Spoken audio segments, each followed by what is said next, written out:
하나님 말씀 에베소서 2장 1절입니다. 하나님 말씀 에베소서 2장 1절에서 9절 말씀 읽어드리겠습니다. 너희의 허물과 죄로 죽었던 너희를 살리셨도다. 그때에 너희가 그 가운데서 행하여 이 세상 풍속을 쫓고 공중의 권세 잡은 자를 따랐으니 곧 지금 불순종의 아들들 가운데서 역사하는 영이라. 전에는 우리도 다 그 가운데서 우리 육체의 욕심을 따라 지니며 육체와 마음의 원하는 것을 하여 다른 이들과 같이 본질상 진노의 자녀이었더니 긍휼에 풍성하신 하나님이 우리를 사랑하신 그 큰 사랑을 인하여 허물로 죽은 우리를 그리스도와 함께 살리셨고 너희가 은혜로 구원을 얻은 것이라. 또 함께 일으키사 그리스도 예수 안에서 함께 하늘에 앉히시니 이는 그리스도 예수 안에서 우리에게 자비하심으로써 그 은혜의 지극히 풍성함을 오는 여러 세대에 나타내려 하심입니다. 너희가 그 은혜를 인하여 믿음으로 말미암아 구원을 얻었나니 이것이 너희에게서 난 것이 아니요 하나님의 선물이라. 행위에서 난 것이 아니니 이는 누구든지 자랑치 못하게 함이니라. 아멘. 예. 교회를 다니는 사람들이 여러 가지 이유로 교회에 나오고 또 여러 가지 목적으로 교회를 다닙니다. 과연 우리는 어떤 이유로 교회를 나오고 어떤 목적으로 교회를 다니고 있는가? 우리가 참 구원의 백성이 되기를 원한다면 내가 교회를 나오고 있는 이유와 목적에 대해서 점검을 하고 잘못된 것이 있다면 바르게 잡는 사람이 되어야 할 것입니다. 많은 사람들이 아마 비율적으로는 훨씬 많은 사람일 것입니다. 많은 사람들이 믿음의 이유나 믿음의 목적이 세상에 있습니다.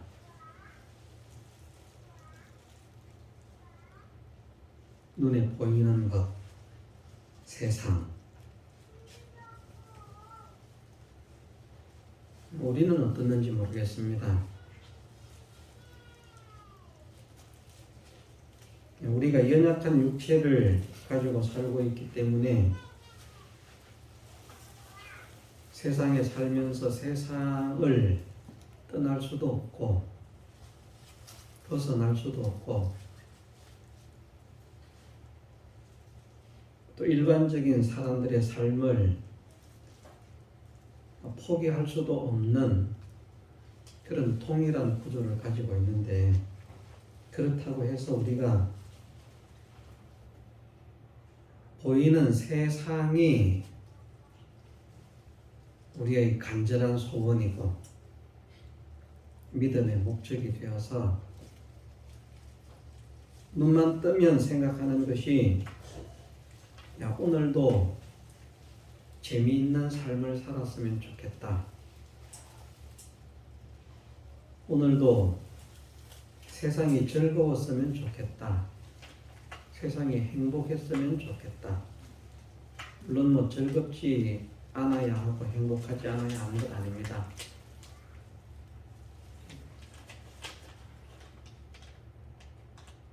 어떻게 하면 돈을 많이 벌어서 더 행복하게 잘 살 수 있을까? 버는 것, 먹는 것, 입는 것, 쓰는 것, 사는 것, 그것만이 우리의 목적인가? 아니면 정말 하루에 하다못해 1분이라도 예수님을 생각하고 구원의 은혜를 생각하고 하나님의 말씀을 생각하고 나는 구원을 받은 자다. 구원받은 자로 살아야 한다. 내 삶의 목적은 이 세상이 아니라 영원한 세계다. 이 세상은 잠깐 지나가게 한 세상이고 하나님은 영원한 세계를 준비하시고 우리를 기다리고 계신다.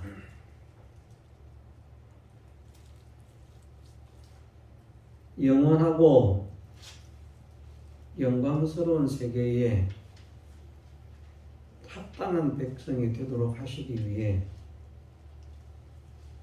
나를 하나님께서 구원하셨다.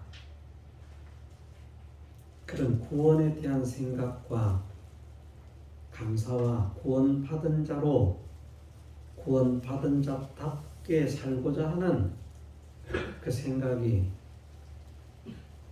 하루에 한 번이라도 있는 것인지, 만일 우리가 하루에 한 번이라도, 사실은 한 번 가지고 부족합니다. 우리가 밥은 또 이렇게 말하면 목사님 저는 하루에 3끼 안 먹는데 1끼밖에 안 먹어요. 그럼 할 말은 없는데 일반적으로는 3끼를 먹잖아요. 우리 육신의 건강을 위해서도 우리가 하루에 아침, 점심, 저녁 3끼는 먹어야 되는데 하루에 한 번이 아니라 적어도 3번은 생각을 해야 하지 않을까. 우리가 한번 생각을 해보십시다. 나는 하루에 몇 번이나 예수님을 생각하는가? 나는 하루에 몇 번이나 구원받음에 대해서 감사하는가? 나는 하루에 몇 번이나 구원받은 자답게 살려고 하는 그런 생각이나 소원을 가지는가? 나는 하루에 몇 번이나 구원받은 자답게 살지 못한 것으로 인해서 후회하면서 이래서는 안 되는데, 그러니까 이렇게 살아서는 안 되는데 후회하면서 회개까지는 못 간다고 하더라도, 제가 발음이 좀 그렇죠. 회개까지는 못 갔다고 할지라도, 못 간다고 할지라도 후회는 좀 있어야 되겠는데 후회도 없는 그런 사람 아닌가. 세상에서 못 먹고 못 사는 것으로 인한 그것을 벗어나고자 하는 간절한 소원과 안타까움은 있는데, 하나님을 기쁘시게 하는 자로 구원을 받은 자답게 사는 것으로 기뻐하고 그것으로 살지 못한 안타까움은 내가 얼마나 가지고 있는가.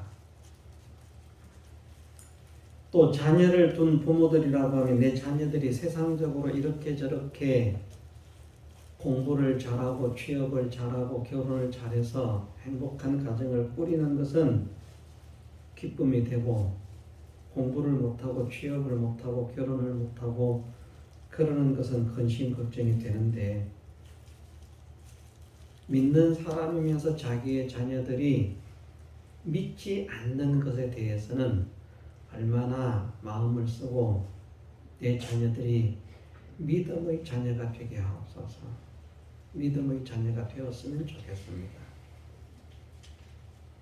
그런 간절함이나 안타까움을 가지고 하나님께 기도를 하는지, 도대체 우리는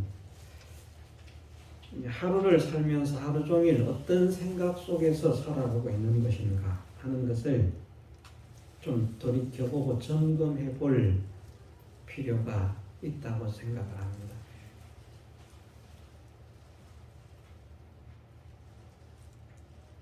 우리가 만일 이 세상을 바라보고 믿는다면 사실은 믿을 필요가 없습니다. 그래도 믿는 것이 좋지요. 아닙니다. 하나님 말씀은, 우리가 하나님 말씀을 생각해 보면 우리가 바라는 것이 이생뿐이라면 안 믿는 것이 좋습니다. 많은 사람들이 세상의 성공과 세상의 행복과 세상의 그 잘됨을 위해서 믿음을 선택하는데요. 만일 그것 때문에 믿음을 선택했다면 안 믿는 것이 낫다는 말입니다. 돌이켜 회개하지 않으면 그 사람은 사실은 세상에서도 손해를 보는 것이고, 왜냐하면 정말 세상에 대한 간절한 성공의 그 마음을 가지고 믿는 사람은 나름대로 열심히 믿거든요. 믿으면 복 받는다고 하더라 하는 이런 생각만 가지고 있어도 복을 받기 위해서 믿는 사람들은 상당히 열심히 믿습니다.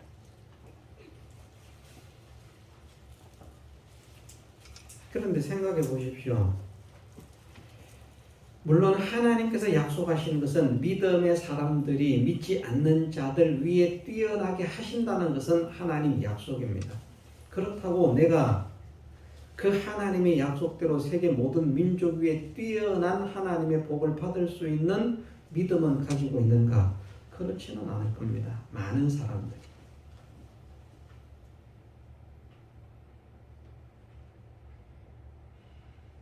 하나님을 믿지 않는 자들도 세상에서 행복하게 사는 사람 많고요. 풍족하게 사는 사람 많고요. 인생의 낙을 즐기면서 사는 사람이 많습니다. 그래서 그들은 믿는 사람의 이 삶을 이해를 못하잖아요. 왜 그렇게 재미가 없게 사느냐? 그래가지고 무슨 인생의 낙이 있느냐? 짤막한 세상인데 즐기다가 가야지, 우리처럼. 그런데 어쨌든 믿으면 복을 받는다는 그 생각을 가진 사람은 복을 받기 위해서 믿음 생활을 합니다. 교회 일도 하고 예배도 드리고 헌금도 하고, 그게 다 손해라는 말입니다. 이상한 목사가 하나 나왔다 그렇게 생각하실지 모르겠는데요. 만일 우리가 바라는 것이 세상뿐이라고 하면 우리는 세상에서 불쌍한 자입니다. 우리는 소망을 바꿔야 됩니다. 하나님은 세상 소망 때문에 믿음이라고 하는 것을 만들지 않으셨습니다. 세상 소망 때문에 교회를 세우지 않으셨습니다. 세상 소망 때문에 말씀을 허락하신 것이 아닙니다. 세상 소망 때문에 예수님이 우리를 대신해서 십자가를 지고 죽으신 것 아닙니다. 오히려 세상 속에 살지만 세상을 벗어난 자처럼 살라고, 세상에 속하지 않은 자로 살라고, 세상을 바라보지 말고 영원한 것을 바라보고 살라. 그래서 말씀에 그렇게 말씀하지 않으셨습니까? 너희가 그리스도와 함께 다시 살리심을 받았다면 예? 살리심을 받은 줄을 믿는다면 땅의 것을 생각지 말고 위의 것을 생각해라. 심지어 구원받은 줄 믿는 사람은 자기 자신을 위해서 살지 말고 자기를 구원하신 예수님을 위해서 살아라. 분명히 말씀은 그렇게 말씀을 하시는데 우리가 이 믿음의 목적을 나를 위한 것, 주님을 위한 것은 하나도 없습니다. 나를 위한 것, 세상을 위한 것, 보이는 것을 위한 것, 내 가정을 위한 것, 자녀를 위한 것, 사업을 위한 것. 그것뿐이라고 하면 열심히 믿었는데 죽으면 끝입니다. 진짜 끝입니다. 그 다음에는 후회와 가슴침과 안타까움과 이를 갈미 있을 뿐입니다. 그런 사람이 되지 않으려고 하면 우리가 이 믿음의 이유와 믿음의 목적을 바꿔야 하는 거예요. 그래서 우리의 믿음의 목적이 세상에 있다면 세상이 아니라 적어도 하나님 나라에 두고요. 적어도 하나님 나라에 소망이 있어야 됩니다.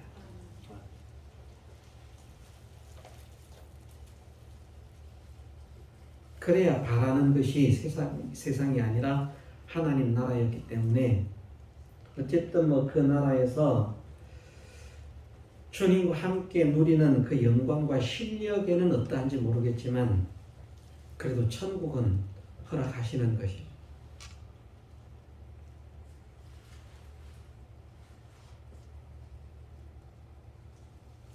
지금 여기 계시는 분들 가운데서는 연세가 많으신 분들도 있는데요. 연세가 있으신 분들은 더욱더 그러해야 하지 않을까라고 생각을 합니다. 제가 어떤 분에게 어제 몇 번 전도를 하면서 어떤 한 분, 그분이 연세가 횟수로 우리나라 나이로 하면 90입니다. 90이 된 할머니 전도를 하면서 교회를 이제는 좀 오시지요. 그랬더니 말 잘 알아듣고요. 대화가 잘 돼요. 아이고 지금까지 안 믿었는데 지금 가서 뭘 하겠습니까? 지금까지 안 믿으셨으니까 오셔야죠. 안 하겠다고 손사래를 칩니다. 그러면서 하시는 말씀이 그런 말씀을 하셔요.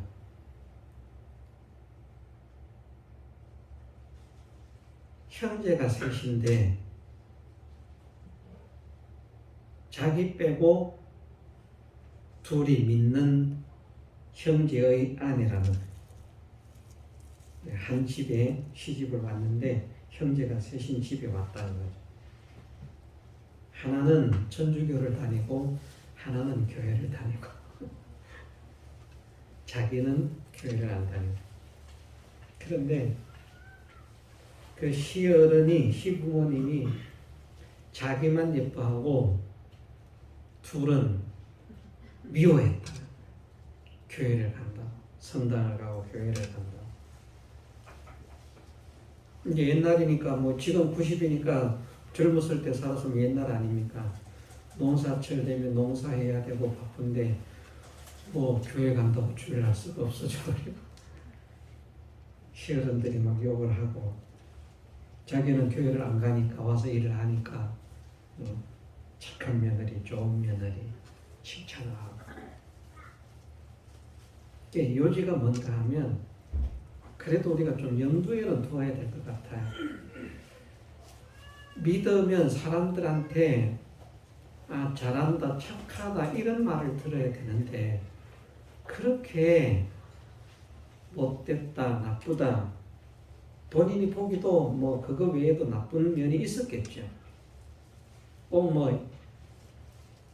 교회를 간다고 일 안 하는 것 때문에 밉게 보진 않을 겁니다. 왜냐하면 다른 면에 정말 잘하고 착하고 유의해주고 하는 사람이었다고 하면 그것만 가지고 나쁘게 보지 않을 겁니다. 그게 얼마든지 상쇄가 될 것입니다.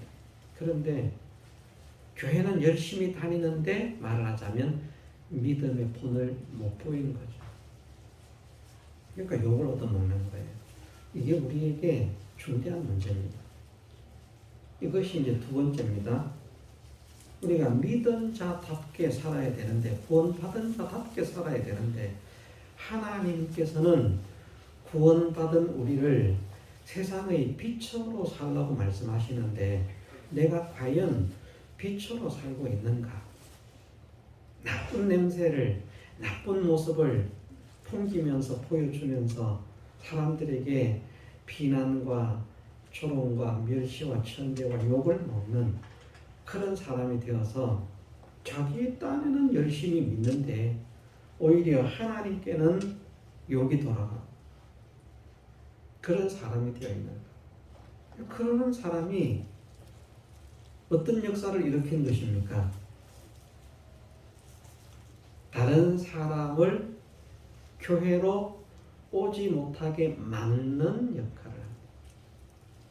제가 그 말씀을 드리고 싶은 거예요.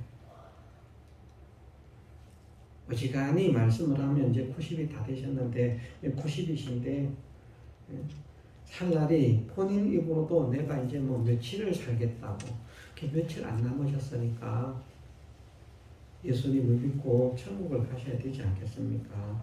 지옥을 안 가야 될 것 아니겠습니까? 그런데 그 두 사람이 나오는 그 두 사람이 이 사람에게는 이분에게는 교회를 갈 수 없는 걸림돌로 작용을 하는 것이라는 거예요. 우리가 그런 사람이 되었다고 하면 누가 교회를 안 가려고 해요. 교회를 갑시다. 예수님을 믿읍시다. 하나님을 믿읍시다. 믿고 구원을 얻 있잖아요.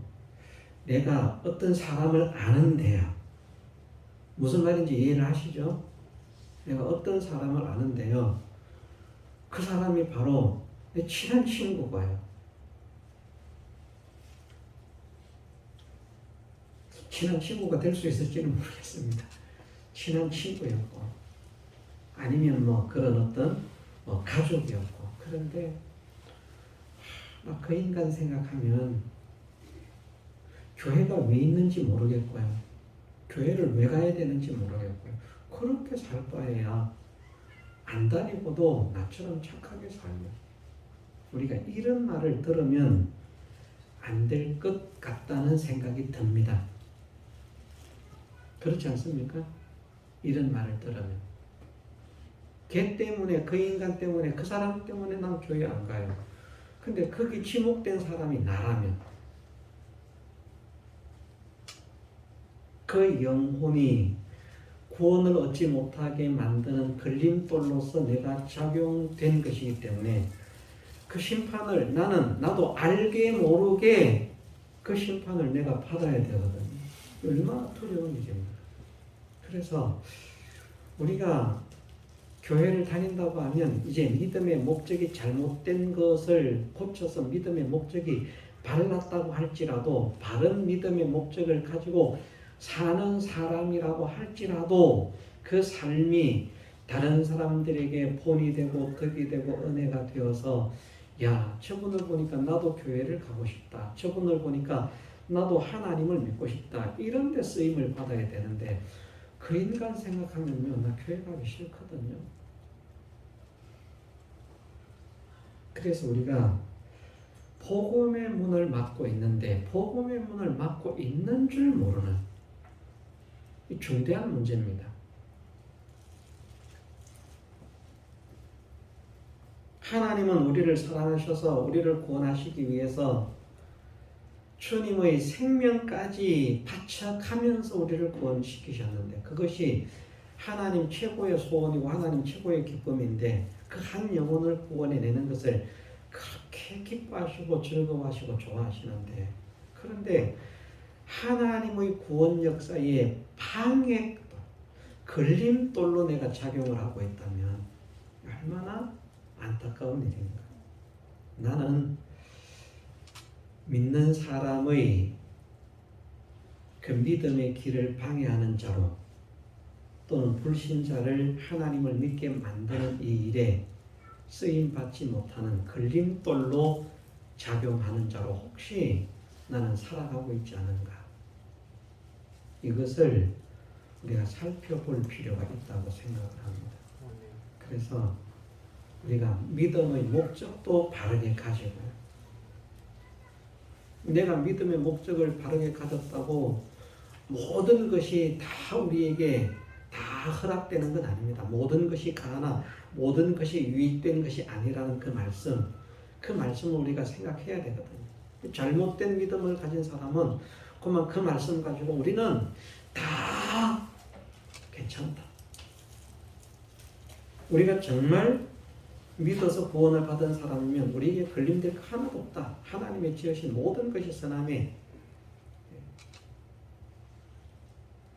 감사와 기도로 받으면 버릴 것이 없다. 그래서 막 감사함으로 감사합니다. 기도하고 받으면 되는 것으로. 그 아니거든요.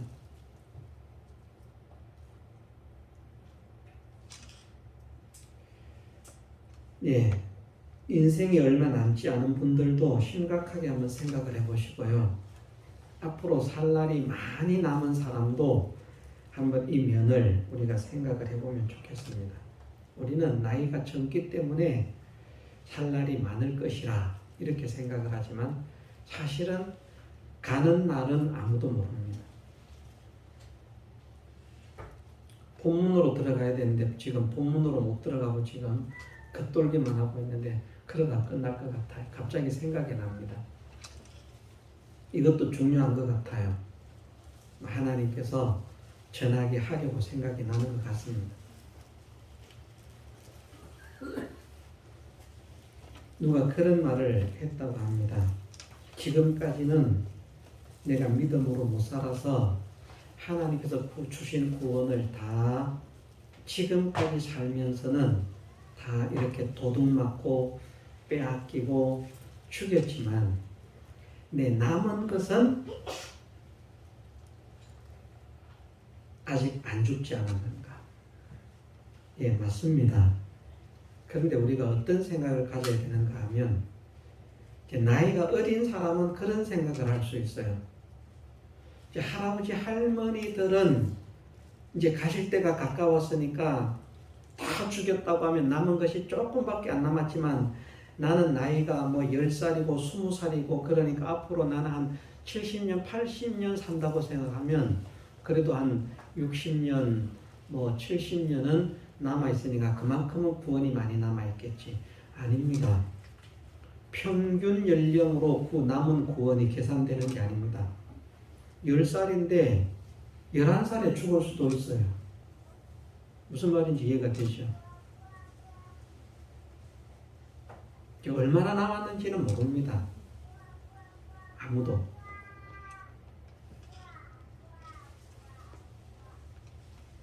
젊은 사람은 젊은 사람대로, 나이가 많은 사람은 나이가 많은 사람대로 우리가 지금까지 믿음 생활을 바르게 잘 해오지 못했다면 그것은 분명히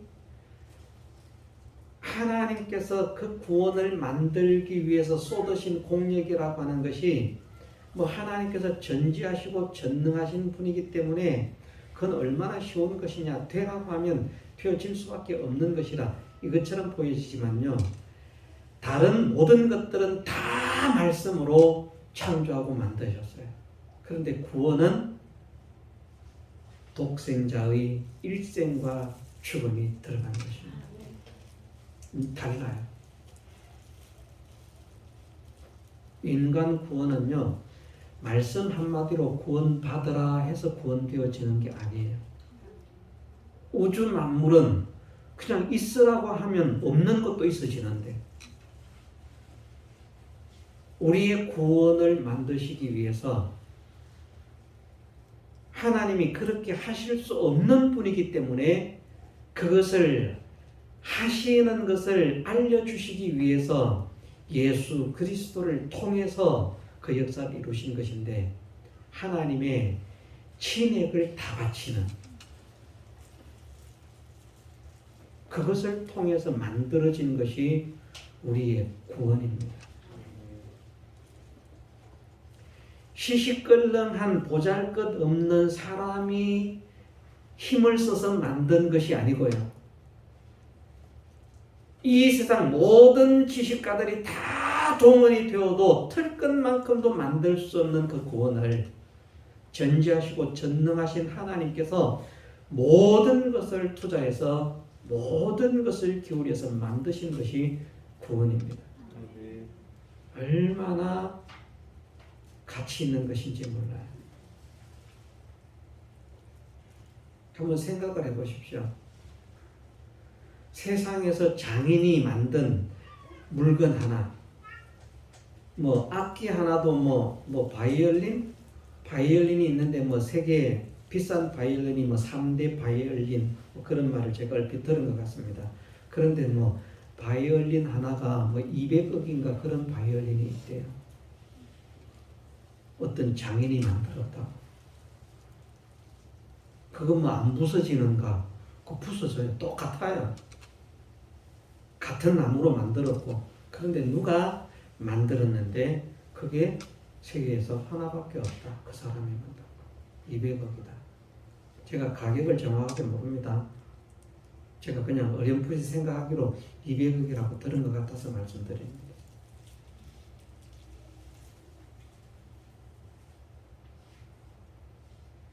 $200,000, $300,000짜리 바이올린, 그것에 비하면 그거 별 것도 없는데 그게 200억 얼마나 가치 있는지 몰라요. 왜? 어떤 장인이 만들었다. 구원을 누가 만들었다고요? 하나님께서 만드셨어요. 하나님께서 만드셨는데 대충 만드신 것이 아니고요. 우리가 구원을 가치 없게 생각하지 마십시오. 돈 몇 푼으로 생각하지 마십시오.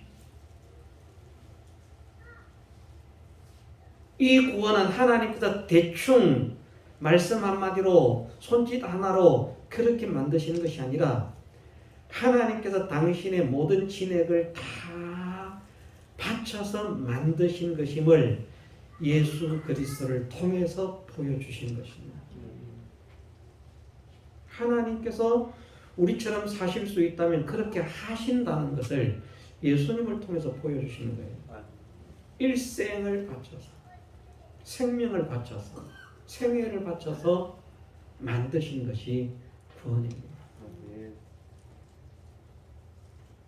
그 귀한 구원을 우리가 받은 거예요. 우리가 받을 자격이 있는가? 받을 자격이 없는 사람입니다.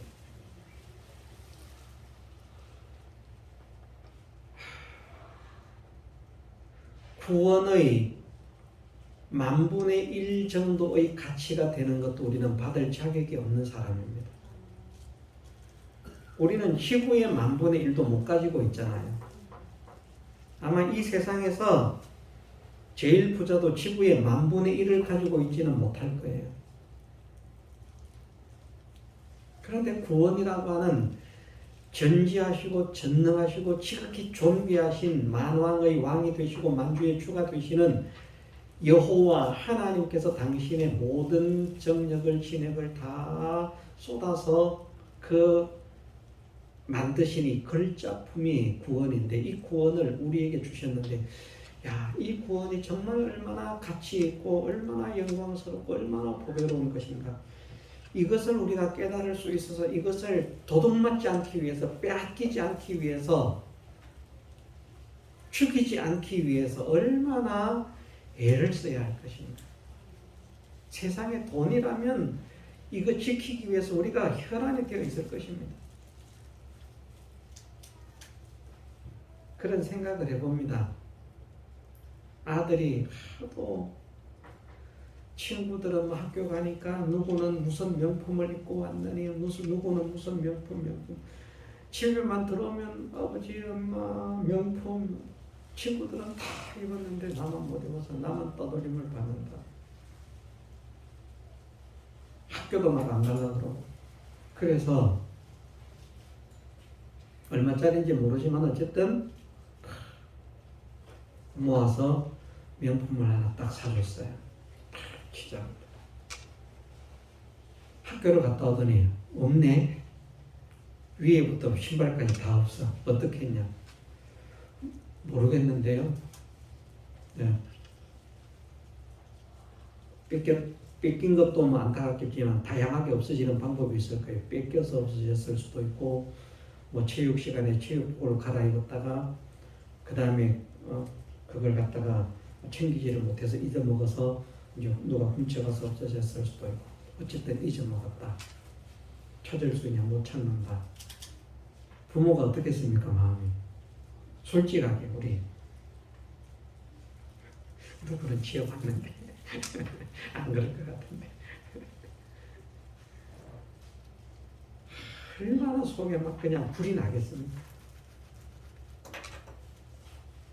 그 명품 하나 사주는데 내 일생이 투자된 것도 아니고요, 내 생명이 투자된 것도 아니고, 뭐 1년치 월급이 투자된 것도 아닐 것입니다. 그런데도 그걸 잊어먹고 왔다면 참 한심한 것, 바보 같은 것, 내가 너한테 그런 걸 사준 게 내가 후회스럽다. 내가 무슨 짓을 했는지, 뭐 심지어 그럴지도 모릅니다. 내가 이런 걸 놓고 미역국을 먹었다니 그러면서 막 안타깝고 막 가슴이 아프고 막. 하나님께서는 우리가 상상할 수 없는 그 하나님의 모든 공력을 다 기울이고 투자를 해서 구원이라고 하는 이 보배로운 것을 만들어서 우리에게 선물을 해주셨는데, 이 선물을 받은 우리가 이 구원의 가치를 몰라가지고 그냥 삶 속에서 허비하는 거예요. 다 잊어먹고, 하루 살고 잊어먹고, 이틀 살고, 1년 살고 잊어먹고, 아버지 앞에 갔을 때 너 어떻게 했는데? 모르겠는데요. 그거 주시기는 했는지요? 참 우리의 하루하루의 삶이 하나님 보실 때에 안타까워하실 삶인지 기뻐하실 삶인지를 우리가 한번 돌이켜보면 좋겠습니다. 오늘 사실은 오늘 이 시간 예배의 설교의 주제는 우리의 삶을 돌이켜보자는 그런 주제입니다. 이 생각이 많이 들었습니다. 좀 돌이켜봤으면 좋겠다. 나는 과연 어떻게 살고 있는가? 믿음의 목적은 어디에 두고 살고 있는가? 사람들에게는 내가 어떠한 모습을 보여주면서 살고 있는가? 나를 구원하신 하나님께는 내가 어떤 모습으로 살아드리고 있는가? 이것을 좀 생각을 해서, 우리가 갈 날이 그렇게 많지 않습니다. 저도 얼마나 남았는지 모릅니다. 생각 같으면 100년, 200년 더 살 수 있을 것 같고 살고 싶지만 뭐 그것은 전혀 그렇지 않습니다. 제가 어제 그분께도 그런 이야기를 했습니다.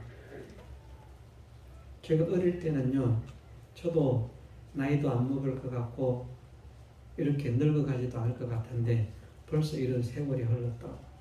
저도 그렇다고. 그분이 그렇다는 거예요. 90이 됐는데 젊을 때는 이렇게 늙을 줄 몰랐다는 거예요. 그런데 이렇게 어느새 이렇게 나이가 먹었다. 갈 때가 다. 요새는 괜히 그냥 안타까운 생각이 들었어요. 그래서 그분과 한 시간 정도 앉아서 이야기를 했는지 상당히 오랜 시간 동안 거의 1시간 가까이 될 것입니다. 그래서 이분이 교회를 나와서 이제 생애가 얼마 남지 않은 분이지만 구원이라도 받고 세상을 떠셨으면 좋겠다. 뭐 그런 분이 교회 나와가지고 뭐 우리 교회 무슨 힘이 되겠습니까? 사람들이 생각할 때는. 그렇지만 어제는 어쨌든 그분이 안타까운 생각이 들었어요. 그래서 한동안 뭐 말동무 되어 드리는 뭐 그런 셈 치고 앉아서 그분과 대화를 해봤습니다만, 그래 우리가 좀 우리 자신의 삶에 대해서 안타까움을 가지면서 내가 과연 바르게 살고 있는가, 진실하게 살고 있는가, 가치 있게 살고 있는가, 복되게 살아가는가, 나는 어떻게 살아왔는가, 어떻게 살아야 할 것인가, 우리의 삶을 잘 돌이켜볼 수 있는 지혜로운 사람으로 우리의 남은 생애를 채워갈 수 있는 우리 모두가 되었으면 좋겠습니다. 다 같이 통성으로 기도드리겠습니다.